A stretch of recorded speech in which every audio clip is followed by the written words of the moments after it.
For 15 years, TNA provided us with some of the craziest, dumbest, and just insane wrestling TV out there, and at times, they provided us with some of the weirdest storylines in wrestling history. Just months of a wrestling storyline playing out where everyone has no idea what's actually going on.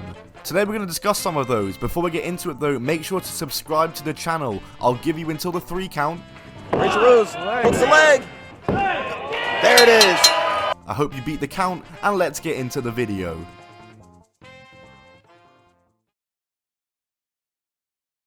Abyss is a guy that I consider to be a homegrown TNA star. He's a guy who's not really known for much in wrestling outside of his TNA run, and he did fairly well for himself in TNA, and he's a guy that is synonymous with the TNA roster, and it's a testament to the man himself that he did well for himself while in TNA, because TNA put Abyss in the trenches, and made it as hard as possible for him to get over. When Abyss first debuted, he was a silent monster. He didn't talk, he just went out and destroyed people in matches.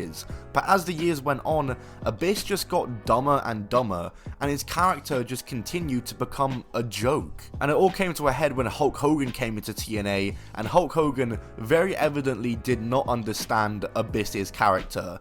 And when Hulk Hogan became an on-screen TNA authority figure in 2010, himself and Abyss would appear on TV a lot together.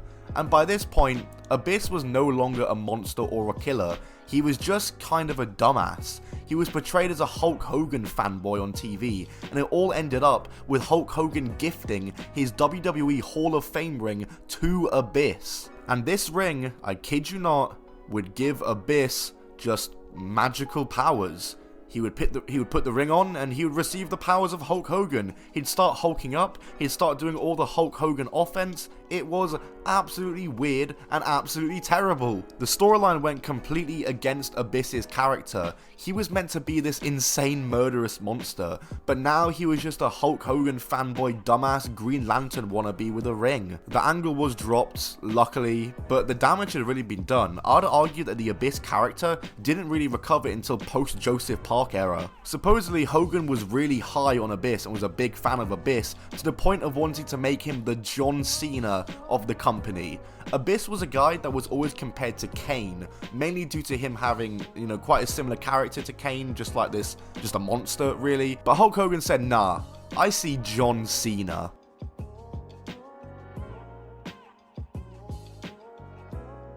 Austin Aries is a guy who is mainly known for 2 things in wrestling. One, his incredible in-ring ability. He worked for companies all over the world like WWE, TNA, Ring of Honor, and he was a big star in a lot of them. In his prime, he was one of the best in the world.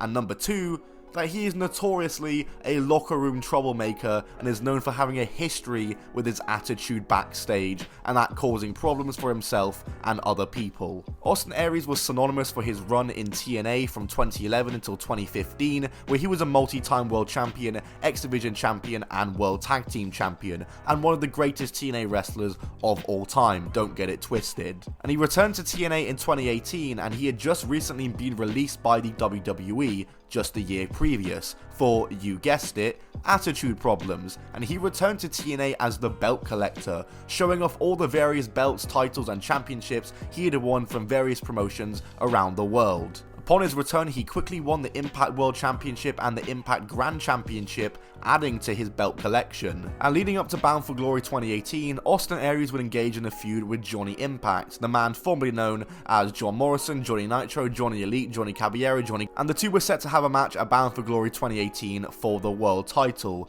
And this feud was really weird because leading up to the event, the two would have various exchanges on Twitter which blurred the lines between work and shoot. It first started when Impact tweeted out a video of an exchange between Austin Aries and Johnny Nitro, or Johnny Impact I should say, that took place on Impact. Quoted the following: "Who are you this week? You Johnny Nitro? You Johnny Mundo? You gonna be on Survivor? Are you on Johnny Survivor?" A quote from the promo that Austin Aries cut on Johnny. And then John Morrison replied saying, "All you gotta do is give him a microphone," and he buries himself. Austin Aries quote tweeted by saying the following: "Yes, buried in truth, steeped in arrogance, fueled by passion, and I generously spit it all over you in this Impact Wrestling World Title match. In the 10 minutes given the mic, I did what you haven't been able to do in 16 years. Make fans actually care about your match."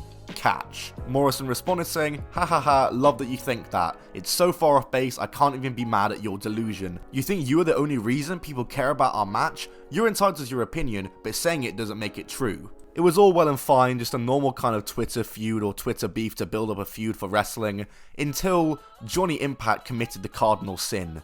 He called Austin Aries short. This prompted a response and now deleted tweet from Aries that said, the form of discrimination that's still super cool, short shaming. If I joked race, your gay look, if I fat shamed your husky wife, instant outrage. But you can predictably cut on me over my height, genetics, I don't control, and it's just funny. This tweet of course caused Aries a fair bit of backlash, but heading on to their match at Bound for Glory 2018, it was won by Johnny Impact. But then, right after the match finished, Austin Aries no-sold the finish, got up, and just walked away in a very, very strange moment, and one that people thought was a shoot, and that he was walking out. And while Austin Aries was released from Impact soon after this, he wasn't seen on Impact again. This is the last time he has been seen on Impact. Austin Aries has gone on the record claiming that he was meant to return, and that apparently this was all part of the feud, like he was doing this on purpose. He no-sold it as part of the feud, it was part of the storyline, which just makes no sense. Whether it was a shoot or a work remains a mystery, but one thing's for sure, and that is that Austin Aries does not like it when you make fun of his height.